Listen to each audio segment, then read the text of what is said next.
Nobody made this video for you. The world makes videos for the young man who is just starting. The young man with everything ahead of him and nothing behind him that cost him anything real. Nobody makes the video for the man who has already been through decades of the actual thing. The marriages and the failures and the things he built and lost and rebuilt. The children and the sacrifices. And the years that went somewhere he did not fully anticipate. The body that is different now. The face in the mirror that carries the record of what was lived. Nobody talks to that man directly. Nobody says to him what he actually needs to hear. So today we are going to, not with comfort, not with the easy reassurance that everything is fine, with the cold honest truth that the Stoics spent centuries trying to give to men exactly like you. Stay until the end. Because the final truth in this video is the one that changes how you see every year that remains. Here is what the world gets wrong about older men. It treats experience as a thing that runs out, as if each year past 50 is a subtraction rather than an addition, as if the man who has lived through more has somehow become less. This is not just wrong. It is the opposite of what every serious philosopher who ever studied the human lifespan actually found. Marcus Aurelius was 40 when he became emperor. Epictetus did not produce his most enduring work until late in his life. Seneca wrote his most precise and devastating philosophy in the years closest to his death. They were not diminishing. They were arriving at something that the young man cannot access no matter how intelligent he is. Because it does not come from intelligence. It comes from time. And time is the one thing that cannot be shortcut or purchased or developed ahead of schedule. In the next 20 minutes I am going to show you exactly what Stoicism says about this season of your life. Not the season of beginning. The season of knowing. The season of having been through enough to finally see clearly. And what you do with that clarity. From here. The first thing Stoicism says to the older men is the thing nobody else has said clearly enough. Your experience is not baggage. It is a weapon. And most older men are not using it. They are carrying the weight of what they have lived through as something to be managed or apologized for or simply endured. The disappointments. The relationships that ended differently than they began. The ambitions that did not arrive on the timeline that was expected. The version of life that was planned. And the version that actually unfolded.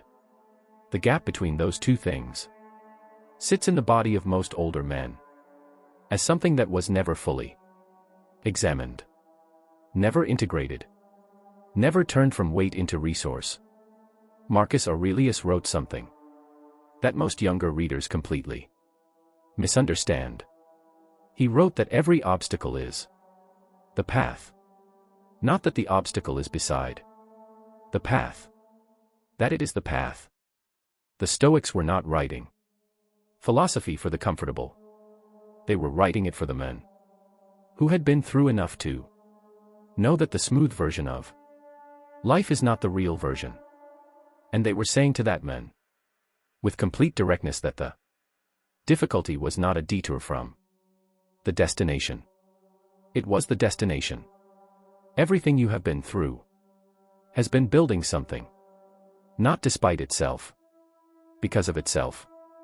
The question is not whether it built something. The question is whether you are using what was built. The second thing Stoicism says to the older men is harder to hear. You are not finished.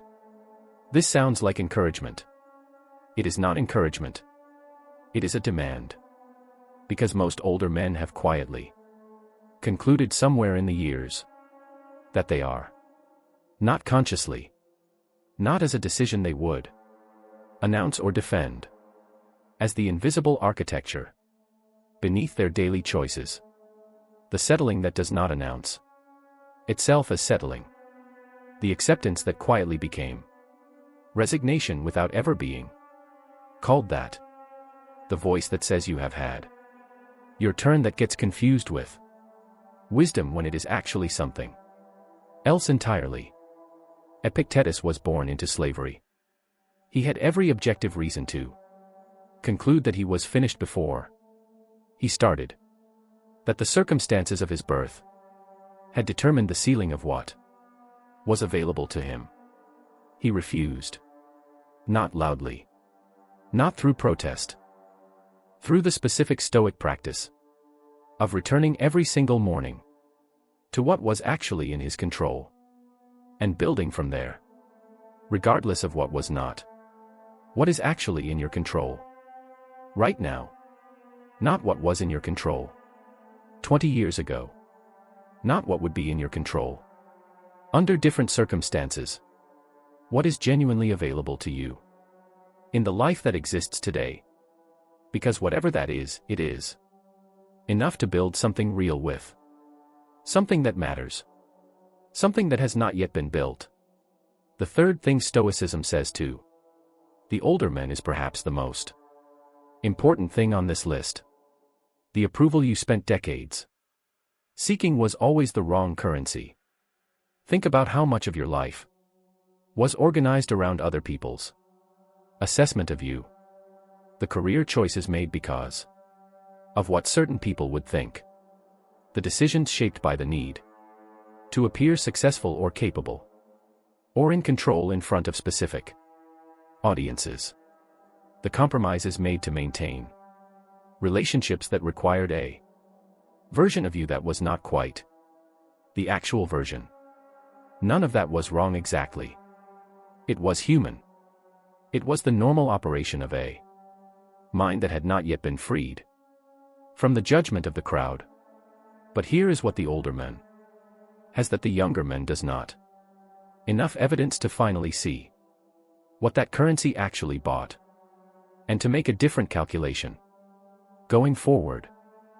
Marcus Aurelius wrote in his private journals that the man who needs the applause of the crowd to feel certain of himself has given the crowd a form of power over him that he will never fully recover.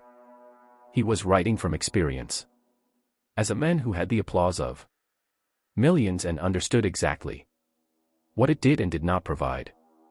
The freedom that comes from no longer requiring external confirmation is not the freedom of someone who has given up. It is the freedom of someone who has finally understood what actually matters. And that understanding is available to you now in a way it was not available to you at 30. Because you have enough evidence now to believe it. Not as philosophy, as the lived accumulation of what was and was not actually satisfying. The fourth thing Stoicism says to the older men is about time. Not the lack of it, the nature of it. Most older men relate to time as a subtraction, as something that is running out. And this relationship with time produces a specific quality of anxiety that younger men do not fully understand.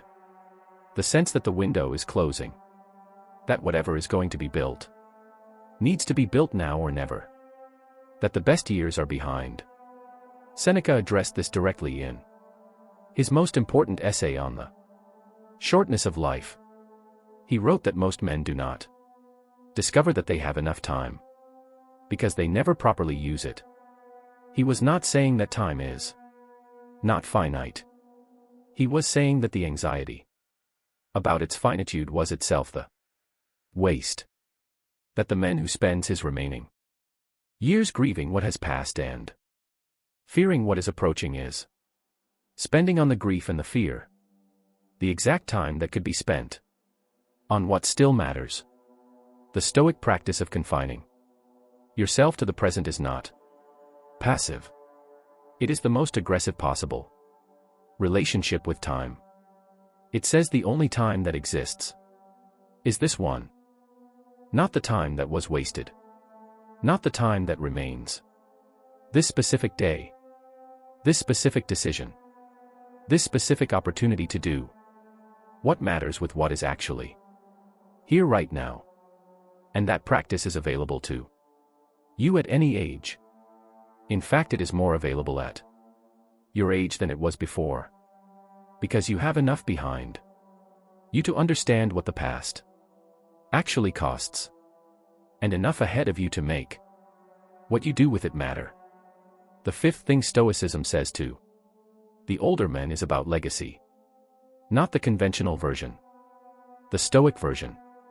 The conventional version of legacy is about what you leave behind when you are gone. The things that will carry your name.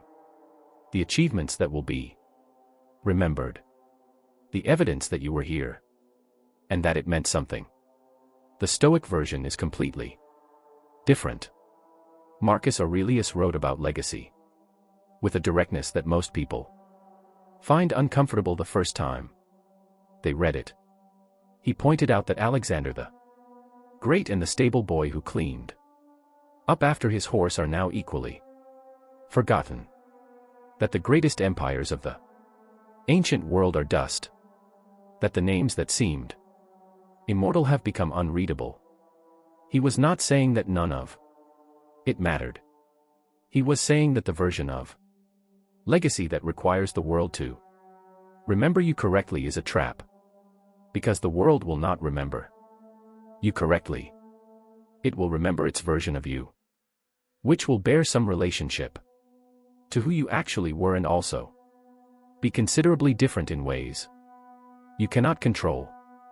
The Stoic legacy is the one you build in the people you are actually with, in the quality of the attention you give to the specific lives that are in your direct contact, in the honesty you bring to your most important relationships, in the example you set in the private moments that are not witnessed by anyone except the people who matter most. That legacy does not require monuments. It requires presence. And presence is something you have more capacity for now than at any point in your life before this. Because the distractions of ambition and performance and the management of other people's opinions have or can have less hold over you now.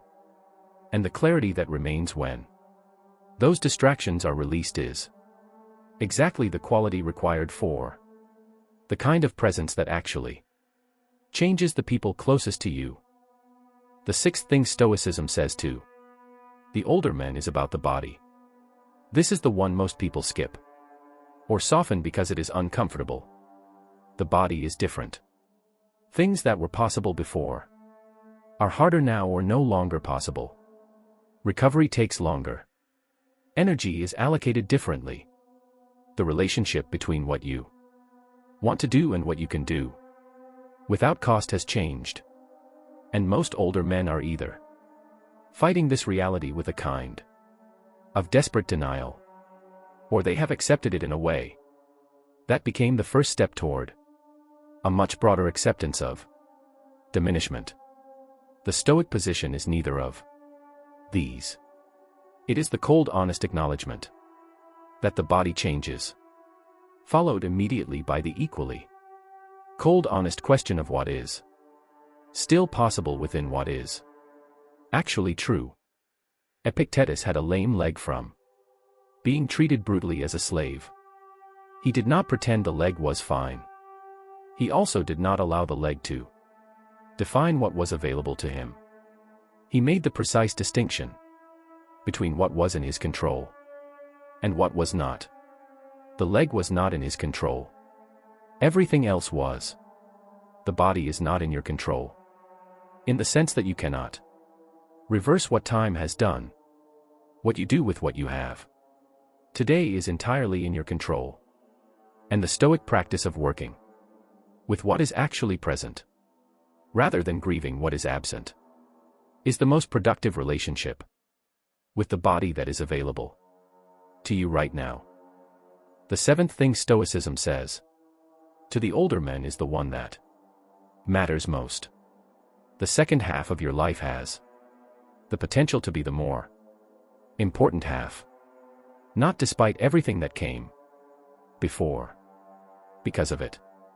Everything you learned through the years of not knowing. Everything the failures taught you that success could not. Everything the losses gave you that the accumulation of more never provided. All of it is available to be applied now with a clarity and a precision and a freedom from the need for external validation that simply was not possible earlier. The young man has energy and possibility, but he is also still learning what matters. The older man knows what matters. And the man who knows what matters and has the time and the will to act on that knowledge has something the young man cannot fully access. Wisdom applied. Not wisdom accumulated. Applied. In the specific relationships that need his best presence. In the specific work that only he can do from exactly where he is. In the specific example that the people watching him most closely need to see. Seneca wrote in his final years that he had never felt more free. Not because his circumstances were easier. Because his clarity was complete. He knew what he was.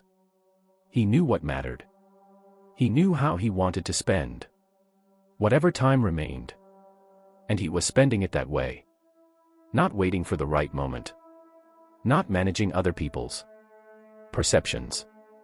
Not organizing his life around things that had long since been revealed as insufficient. Just doing what mattered. With what was actually here. In the time that was actually available. That freedom is available to you today. Not when circumstances improve. Not when the timing is right. Today. The Stoics had one message for the older men that cut through everything else. You are not done. Not because there is no end. Because it has not arrived yet. And the time between now and then is not time to be endured. It is time to be used. With the clarity that comes from having been through enough to finally see what matters. With the freedom that comes from no longer needing the approval that was never worth the cost. With the presence that the people closest to you deserve from the most complete version of you that has ever existed. You are the oldest you have ever been. You are also the most capable of genuine clarity that you have ever been. Use it. If this said something that needed to be said, subscribe. This channel is for people building quiet power at any age. Drop this in the comments if this found you where you needed to be found. I am not done.